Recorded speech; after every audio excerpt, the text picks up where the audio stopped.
S ನಮಸ್ಕಾರ. So dear students and ಎಲ್ಲರಿಗೂ ಕೂಡ ಇವತ್ತಿನ ದಿನ ನಾವು ಕೃತಜ್ಞತಾ ಭಾವದ ಬಗ್ಗೆ ತಿಳ್ಕೊಳ್ಳೋಣ. ಕೃತಜ್ಞತಾ ಭಾವ ಅಂದ್ರೇನು, ಅದು ನಮ್ಮ ಜೀವನದಲ್ಲಿ ಬಂದರೆ ನಮಗೆ ಏನು ಅದರಿಂದ ಲಾಭ ಸಿಗುತ್ತೆ ಅನ್ನೋದ್ರ ಕುರಿತಾಗಿ ನಾವು ಒಂದಷ್ಟು ಮಾಹಿತಿಯನ್ನು ನೋಡ್ತಾ ಹೋಗೋಣ. ಏನಪ್ಪ ಅಂತ ಹೇಳಿದ್ರೆ, ಕೃತಜ್ಞತಾ ಭಾವ ಅಂತಂದರೆ ನಮಗಲ್ಲಿ ಜೀವನದಲ್ಲಿ ಈಗಾಗಲೇ ಏನು ಸಿಕ್ಕಿದೆಯೋ ಅದರ ಕುರಿತಾಗಿ ನಾವು ಯಾವಾಗಲೂ ಕೂಡ ಋಣಿಯಾಗಿರೋದು, ಕೃತಜ್ಞನಾಗಿರುವುದು. ಸೊ ನಮ್ಮ ಮನಸ್ಸು ಯಾಕೆ ಇಷ್ಟೊಂದು ಚಂಚಲ ಆಗ್ತಾಯಿದೆ, ಯಾಕೆ ಇಷ್ಟೊಂದು ಮನಸ್ಸು ಗೊಂದಲದ ಗೂಡಾಗ್ತಾಯಿದೆ, ಯಾಕೆ ಅದು ರೆಸ್ಟ್ಲೆಸ್ನಿಂದ ಇರ್ತಾ ಇದೆ ಅಂತ ಹೇಳಿದ್ರೆ ಏನಾಗ್ತಾಯಿದೆ, ನಮ್ಮ ಜೀವನದಲ್ಲಿ ಕೃತಜ್ಞತಾ ಭಾವದ ಕೊರತೆ ಇದೆ. ಯಾವ ರೀತಿ ಇದೆ ಅಂತ ಹೇಳಿದ್ರೆ, ಸೊ ಈಗಾಗಲೇ ನಮಗೆ ಜೀವನದಲ್ಲಿ ಏನು ಸಿಕ್ಕಿದೆ ಅದನ್ನು ಬಿಟ್ಟು ನಮ್ಮ ಹತ್ರ ಏನು ಇಲ್ಲಲ್ಲ ಅದರ ಕುರಿತಾಗಿ ನಾವು ಪದೇ ಪದೇ ಆಲೋಚನೆ ಮಾಡ್ತಾ ಇದ್ದೀವಿ. ನಮಗೆ ಆಗಲೇ ಭಗವಂತ ಸಿಕ್ಕಾಪಟ್ಟೆ ಕೊಟ್ಟುಬಿಟ್ಟಿದ್ದ ನಮ್ಮ ಯೋಗ್ಯತೆಯನ್ನು ಮೀರಿ ನಮಗೆ ಈಗಾಗಲೇ ಅದ್ಭುತವಾದಂಥ ವಸ್ತುಗಳನ್ನ ಈ ಒಂದು ಪ್ರಕೃತಿಯಲ್ಲಿ ನಮಗೆ ಈಗಾಗಲೇ ಕೊಟ್ಟುಬಿಟ್ಟಿದ್ದಾನೆ. ನಾವುಗಳು ಏನು ಮಾಡ್ತಾ ಇದ್ದೀವಿ ಅಂತ ಹೇಳಿದ್ರೆ, ನಮ್ಮ ಹತ್ರ ಏನು ಇಲ್ಲ, ಏನು ಇದೆ ಅನ್ನೋದನ್ನು ಬಿಟ್ಟು ನಮ್ಮ ಹತ್ರ ಏನೇನಿಲ್ಲ ಅದರ ಕುರಿತಾಗಿ ನಾವು ಯೋಚನೆ ಮಾಡ್ತಾ ಏನು ಮಾಡ್ತಾ ಇದ್ದೀವಿ, ಕೊರಗ್ತಾ ಇದ್ದೀವಿ, ಮರಗ್ತಾ ಇದ್ದೀವಿ. ವರ್ತಮಾನದ ಒಂದು ಸವಿಯನ್ನು ಅನುಭವಿಸೋದ್ರಿಂದ ನಾವು ತಪ್ಪಿಸ್ಕೊಳ್ತಾ ಇದ್ದೀವಿ.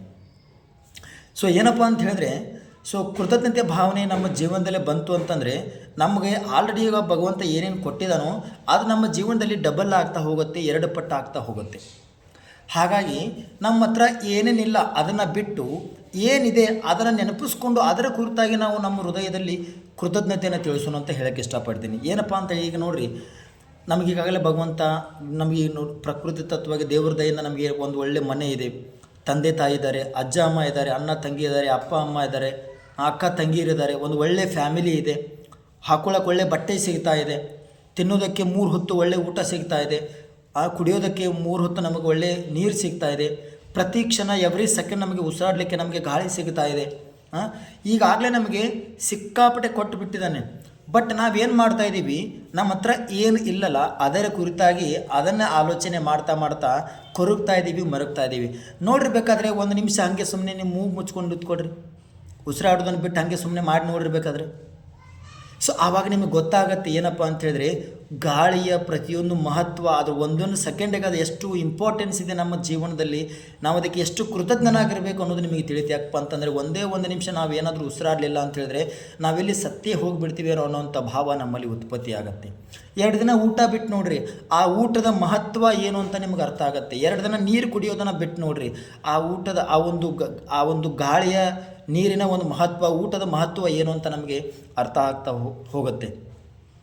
ಹಾಗಾಗಿ ನಮಗೆ ಈಗಾಗಲೇ ಪ್ರಕೃತಿ ದತ್ತವಾಗಿ ಭಗವಂತ ಸಿಕ್ಕಾಪಟ್ಟೆ ನಮಗೆ ಕೊಟ್ಟು ಬಿಟ್ಟದೇ, ನಾವು ಮಾತ್ರ ಏನು ಮಾಡ್ತಾ ಇದ್ದೀವಿ, ನಮ್ಮ ಹತ್ರ ಅದಿಲ್ಲ, ನಮ್ಮ ಹತ್ರ ಇರೋದಿಲ್ಲ, ನಾನು ಅವ್ರ ಥರ ಬೆಳ್ಕೊಂಡಿಲ್ಲ, ನಾನು ಇವ್ರ ಥರ ಬೆಳ್ಕೊಂಡಿಲ್ಲ, ನಾನು ಅವರಷ್ಟು ಬುದ್ಧಿವಂತಿಕೆ ನನಗಿಲ್ಲ, ಇವರಷ್ಟು ಬುದ್ಧಿವಂತಿಕೆ ನನಗಿಲ್ಲ, ನಾನು ಜೀವನದಲ್ಲಿ ಅವರಷ್ಟು ದೊಡ್ಡ ಸಾಧನೆಯನ್ನು ಮಾಡಿಲ್ಲ, ನಾನು ಅದು ಮಾಡಿಲ್ಲ, ಇದು ಮಾಡಿಲ್ಲ, ಇದಿಲ್ಲ ಅಂಥೇಳಿ ಬರೀ ಕಂಪ್ಲೇಂಟನ್ನು ಇಟ್ಕೊಂಡು ಬರೀ ಕೊರಗ್ತಾ ಹೋಗ್ತಾ ಇದ್ದೀವಿ. ಏನು ಇಲ್ಲ ಅದರ ಕುರಿತಾಗಿ ಅದನ್ನು ಬಿಟ್ಟು ನಮ್ಮ ಹತ್ರ ಈಗಾಗಲೇ ಭಗವಂತ ನಮ್ಗೆ ಏನೇನು ಕೊಟ್ಟಿದ್ದಾನೆ ಅದರ ಕುರಿತಾಗಿ ಜೀವನದ ಪ್ರತಿ ನಾವು ಯಾವಾಗಲೂ ಕೂಡ ಒಂದು ಕೃತಜ್ಞತೆಯ ಭಾವನವನ್ನು ನಾವು ವ್ಯಕ್ತಪಡಿಸ್ತಾ ಹೋದರೆ ನಮಗೆ ಈಗಾಗಲೇ ಏನು ಸಿಕ್ಕಿದೆಯೋ ಅದು 2 ಪಟ್ಟು 3 ಪಟ್ಟು 10 ಪಟ್ಟು ನಮ್ಮ ಜೀವನದಲ್ಲಿ ಸಿರಿ ಸಮೃದ್ಧಿ ಜಾಸ್ತಿ ಆಗ್ತಾ ಹೋಗುತ್ತೆ. ನೋಡಿರಿ, ಈಗ ನಿಮ್ಮ ತಂದೆ ತಾಯಿಗೆ ನಿಮಗೆ ಜನ್ಮ ಕೊಟ್ಟಿದ್ದಾರೆ, ನಮ್ಮ ತಂದೆ ತಾಯಿಗೂ ನಮಗೆ ಏನಾದರೂ ಜನ್ಮ ಕೊಟ್ಟಿರಲಿಲ್ಲ ಅಂತಂದರೆ ಅಂತ ಹೇಳಿದ್ರೆ ಈ ಒಂದು ಅದ್ಭುತವಾದ ಪ್ರಪಂಚವನ್ನು ನಾವು ನೋಡ್ತಾ ಇದ್ವಾ? ನೋಡೋಕ್ಕೆ ಸಿಗ್ತಾ ಇತ್ತ? ನಮಗೆ ಸಿಗ್ತಾನೆ ಇರಲಿಲ್ಲ ಅಲ್ವಾ? ಊಟ ಸಿಗ್ತಾ ಇದೆ ನಮಗೆ. ಇವತ್ತು ಎಷ್ಟೋ ಜನ ಹೊರಗಡೆ ತಿನ್ನೋದಕ್ಕೆ ಊಟ ಸಿಗ್ತಾ ಇಲ್ಲ, ಹಾಕೋದಕ್ಕೆ ಬಟ್ಟೆ ಸಿಗ್ತಾ ಇಲ್ಲ, ಇರೋದಕ್ಕೆ ಒಂದು ಒಳ್ಳೆಯ ಮನೆ ಇಲ್ಲ, ಎಷ್ಟೆಲ್ಲ ಸಮಸ್ಯೆಗಳಿದ್ದಾವೆ. ಬಟ್ ನಮಗೆ ಸಿಕ್ಕಾಪಟ್ಟೆ ಸಿಕ್ಕಿರೋದ್ರಿಂದನೇ ನಾವೇನು ಮಾಡ್ತಾಯಿದ್ವಿ, ಸಿಕ್ಕಿರೋದನ್ನು ಅರ್ಥ ಮಾಡಿಕೊಂಡು ಅದರ ಕುರಿತಾಗಿ ನಾವು ಗ್ರ್ಯಾಟಿಟ್ಯೂಡನ್ನು ವ್ಯಕ್ತಪಡಿಸೋದನ್ನು ಬಿಟ್ಟು ಬ್ಲೇಮ್ ಮಾಡ್ತಾಯಿದ್ದೀವಿ. ನನ್ನ ಹತ್ರ ಅದಿಲ್ಲ, ನನ್ನ ಹತ್ರ ಇದಿಲ್ಲ ಅಂತ ಬರೀ ಕಂಪ್ಲೇಂಟ್ ಮಾಡ್ತಾಯಿದ್ದೀವಿ. ಒಂದು ಸ್ಟೋರಿ ಹೇಳ್ತೀನಿ ನೋಡ್ರಿ. ಒಬ್ಬ ದೊಡ್ಡ ಸಾಹುಕಾರ ಒಂದು ದೊಡ್ಡದ ಮರ್ಸಿಡೀಸ್ ಬೆಂಜ್ ಥರ ಒಂದು ದೊಡ್ಡ ಕಾಸ್ಟ್ಲಿಯೆಸ್ಟ್ ಲಕ್ಸುರಿಯಸ್ಟ್ ಕಾರ್ನ ತೊಗೊಂಡು ಬಂದ. ಟ್ರಾಫಿಕ್ ಜಾಮ್ ಆಯಿತು, ಸ್ಟಾಪ್ ಆಯಿತು, ಅವನು ನಿಂತ್ಕೊಂಡ. ಅವನ ಪಕ್ಕ ಆ ಒಂದು ಲಕ್ಸುರಿ ಕಾರಿನಕ್ಕಿಂತ ಒಂದು ಸ್ವಲ್ಪ ಸಣ್ಣ ಕಾರ್ ಇತ್ತು. ಅವನು ಕೊರಗ್ತಾ ಇದ್ದ, ನನ್ನ ಹತ್ರನೂ ಈ ಥರ ಏನಪ್ಪ ಅಂತಂದರೆ ಈ ಫಸ್ಟು ಆ ದೊಡ್ಡ ಕಾರ್ ಏನಿತ್ತಲ್ಲ, ಲಕ್ಸುರಿಯಸ್ಟ್ ಕಾರ್ನವನು ಏನಿದ್ದಲ್ಲ, ಮೇಲುಗಡೆ ಹೆಲಿಕಾಪ್ಟರ್ ಹೋಗ್ತಾ ಇತ್ತು. ಆ ಹೆಲಿಕಾಪ್ಟರ್ ನೋಡಿ ನನ್ನ ಹತ್ರ ಒಂದು ಹೆಲಿಕಾಪ್ಟರ್ ಇದ್ದರೆ ಎಷ್ಟು ಚೆನ್ನಾಗಿರ್ತಿತ್ತಲ್ಲ ಅಂತ ಯೋಚನೆ ಮಾಡ್ತಾ ಇದ್ದ. ಆ ಕಾರಿನ ಪಕ್ಕ ಒಬ್ಬ ಸಣ್ಣ ಕಾರ್ನವನಿದ್ದ, ನನ್ನ ಹತ್ರ ಒಂದು ದೊಡ್ಡದಾಗಿ ಮರ್ಸಿಡೀಸ್ ಬೆಂಜು ಆರ್ಡಿನೋ ಇದ್ರೆ BMW ಇದ್ರೆ ಎಷ್ಟು ಚೆನ್ನಾಗಿರ್ತಿತ್ತು ಅಂತ ಕೊರಗ್ತಾ ಇದ್ದ. ಅವನ ಪಕ್ಕ ಅದಕ್ಕಿಂತ ಒಂದು ಸ್ವಲ್ಪ ಕಾರ್ನವನಿತ್ತು, ನನ್ನ ಪಕ್ಕ ಸ್ವಲ್ಪ ನನಗಿಂತ ಒಂದು ದೊಡ್ಡದಾಗಿರೋ ಕಾರಿದೆ, ಆ ಥರ ನಂದು ದೊಡ್ಡ ಕಾರಿದ್ರೆ ಎಷ್ಟು ಚೆನ್ನಾಗಿರ್ತಿತ್ತು ಅಂತ ಕೊರಗ್ತಾ ಇದ್ದ. ಅವನ ಪಕ್ಕ ಒಂದು ಹಳೆ ಡಕೋಟಾ ಕಾರಿತ್ತು. ಸೊ ಅವನು ಕೊರಗ್ತಾ, ನಂದು ಈ ಥರ ಒಂದು ದೊಡ್ಡದಾಗಿ ಹೊಸದಾಗಿರೋ ಒಂದು ಸಣ್ಣದಾದರೂ ಪರವಾಗಿಲ್ಲ, ಹೊಸ ಕಾರ್ ಇದ್ರೆ ಎಷ್ಟು ಚೆನ್ನಾಗಿರ್ತಿತ್ತು ಅಂತ ಕೊರಗ್ತಾ ಇದ್ದ. ಅವನ ಪಕ್ಕ ಒಬ್ಬ ಬೈಕ್ನವನಿದ್ದ, ನನ್ನ ಹತ್ರನೂ ಒಂದು ಕಾರ್ ಇದ್ದಿದ್ರೆ ನಾನು ಮಳೆ ಗಾಳಿಗೆಲ್ಲ ಪ್ರೊಟೆಕ್ಷನ್ ಪಡ್ಕೋಬೋದಾಗಿತ್ತು, ನನಗೂ ಕಾರ್ ಎಷ್ಟು ಚೆನ್ನಾಗಿರ್ತಿತ್ತು ಅಂತ ಕೊರಗ್ತಾ ಇದ್ದ. ಅವನ ಪಕ್ಕ ಒಬ್ಬ ಸೈಕಲ್ನವನಿದ್ದ, ನನ್ನ ಹತ್ರ ಬೈಕ್ ಇದ್ದರೆ ಚೆನ್ನಾಗಿರ್ತಿತ್ತಲ್ಲ, ವೇಗವಾಗಿ ನಾನು ಇನ್ನೂ ಮುಂದೆ ಹೋಗಿ ತಲುಪೋದಾಗಿತ್ತು ಅಂತ ಯೋಚನೆ ಮಾಡ್ತಿದ್ದ. ಅವನ ಪಕ್ಕ ನಡ್ಕೊಂಡು ಹೋಗ್ತಾ ಇದ್ದ, ನನ್ನ ಹತ್ರ ಸೈಕಲ್ ಇದ್ದಿದ್ರೆ ಎಷ್ಟು ತುಂಬ ಚೆನ್ನಾಗಿರ್ತಿತ್ತು, ನಾನು ವೇಗವಾಗಿ ಇನ್ನೂ ಹೋಗ್ಬೋದಾಗಿತ್ತು ಅಂತ ನಡ್ಕೊಂಡು ಹೋಗೋಣ ಯೋಚನೆ ಮಾಡ್ತಿದ್ದ. ಅವನ ಪಕ್ಕ ಒಬ್ಬ ಕುಂಟ ಇದ್ದ, ನನಗೂ ಭಗವಂತ ಕಾಲು ಕೊಟ್ಟಿದ್ರೆ ಎಷ್ಟೊಂದು ಅದ್ಭುತವಾಗಿರ್ತಾ ಇತ್ತಲ್ಲ, ನಾನು ಆರಾಮಾಗಿ ಎಲ್ಲರ ನಡೆದಾಡ್ಕೊಂಡು ಇರ್ಬೋದಾಗಿತ್ತು ಅಂತ ಯೋಚನೆ ಮಾಡ್ತಿದ್ದ. ನೋಡ್ರಿ, ಈಗಾಗಲೇ ನಮಗೆ ಭಗವಂತ ಆಲ್ರೆಡಿ ಸಿಕ್ಕಾಪಟ್ಟೆ ಕೊಟ್ಟುಬಿಟ್ಟಿದ್ದಾನೆ. ಏನನ್ನ ಕೊಟ್ಟಿದ್ದಾನೆ ಅದರ ಕುರಿತಾಗಿ ನಾವು ನಮ್ಮ ಹೃದಯ ಮಂದಿರದಲ್ಲಿ ಧನ್ಯತಾ ಭಾವವನ್ನು, ಕೃತಜ್ಞತಾ ಭಾವವನ್ನು ಇಟ್ಕೊಳ್ಳೋದನ್ನು ಬಿಟ್ಟು ನಮ್ಮಂತಕ್ಕೆ ಏನಿಲ್ಲಲ್ಲ ಅದರ ಕುರಿತಾಗಿ ಬರೀ ಬ್ಲೇಮ್ ಮಾಡ್ತಾ ಇರ್ತೀವಿ, ಕೊರಗ್ತಾ ಇರ್ತೀವಿ, ಮರಗ್ತಾ ಇರ್ತೀವಿ.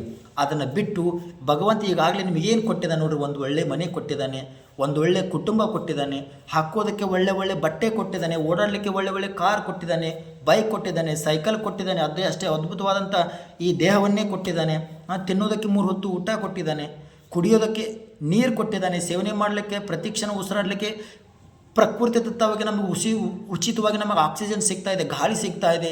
ಇದೆಲ್ಲದರ ಕುರಿತಾಗಿ ನಾವು ನಮ್ಮ ಹೃದಯ ಮಂದಿರದಲ್ಲಿ ಜೀವನದ ಪ್ರತಿ ನಾವು ಯಾವಾಗ ನಾವು ಗ್ರ್ಯಾಟಿಟ್ಯೂಡನ್ನು ವ್ಯಕ್ತಪಡಿಸ್ತೀವೋ, ನಮ್ಮ ಹೃದಯ ಮಂದಿರದಲ್ಲಿ ಯಾವಾಗ ನಾವು ಕೃತಜ್ಞತೆ ಭಾವನವನ್ನು ವ್ಯಕ್ತಪಡಿಸ್ತೀವೋ, ಆವಾಗ ನಮ್ಮ ಜೀವನದಲ್ಲಿ ಈಗಾಗಲೇ ನಮಗೆ ಏನು ಸಿರಿ ಸಮೃದ್ಧಿ ಆಸ್ತಿ ಐಶ್ವರ್ಯ ಸಿಕ್ಕಿದೆಯೋ ಅದು ನಮಗೆ ಡಬಲ್ ಆಗ್ತಾ ಹೋಗುತ್ತೆ, ತ್ರಿಬಲ್ ಆಗ್ತಾ ಹೋಗುತ್ತೆ. This is the power of gratitude. ನಾವು ನಮ್ಮ ಹೃದಯ ಮಂದಿರದಲ್ಲಿ ಕೃತಜ್ಞತೆ ಭಾವನೆಯನ್ನು ಇಟ್ಕೊಳ್ಳೋದ್ರಿಂದ ಇಷ್ಟೆಲ್ಲ ಅದ್ಭುತವಾದ ಘಟನೆಗಳು ನಮ್ಮ ಜೀವನದಲ್ಲಿ ಸಂಭವಿಸ್ತವೆ. ಹಾಗಾಗಿ ಒಂದು ವಿನಂತಿ ಏನಪ್ಪ ಅಂತಂದರೆ, ನಮ್ಮ ಹತ್ರ ಏನು ಇಲ್ಲ ಅದನ್ನು ಬಿಟ್ಟು ಭಗವಂತ ಈಗಾಗಲೇ ನಮಗೆ ಏನೇನು ಕೊಟ್ಟಿದ್ದಾನಲ್ಲ ಅದರ ಕುರಿತಾಗಿ ನಾವು ನಮ್ಮ ಹೃದಯ ಮಂದಿರದಲ್ಲಿ ಯಾವಾಗಲೂ ನಾವು ಕೃತಜ್ಞತೆ ಭಾವನೆಯನ್ನು ವ್ಯಕ್ತಪಡಿಸೋಣ. ಈ ಜೀವನದ ಈ ವರ್ತಮಾನದ ನಿಜವಾದ ಸವಿಯನ್ನು ಅನುಭವಿಸೋಣ. ನನಗಾದಾಯಿತು ಇದಾಯಿತು ಅಂತ ನಡೆದು ಹೋದರೆ ನೆನಪಿಸ್ಕೊಳ್ಳೋದು ಬೇಡ, ಮುಂದೆ ಆಗೋದು ಬೇಡ, ಆ ರೀತಿ ಆದರೆ ಏನು ಮಾಡೋದು, ಈ ರೀತಿ ಆಗೋದು ಆದರೆ ಏನು ಮಾಡೋದು ಅಂತೇಳಿ ಭವಿಷ್ಯದ ಕುರಿತು ಆಲೋಚನೆ ಮಾಡಿ ನಾವು ಆತಂಕಕ್ಕೆ ಒಳಗಾಗೋದು ಬೇಡ.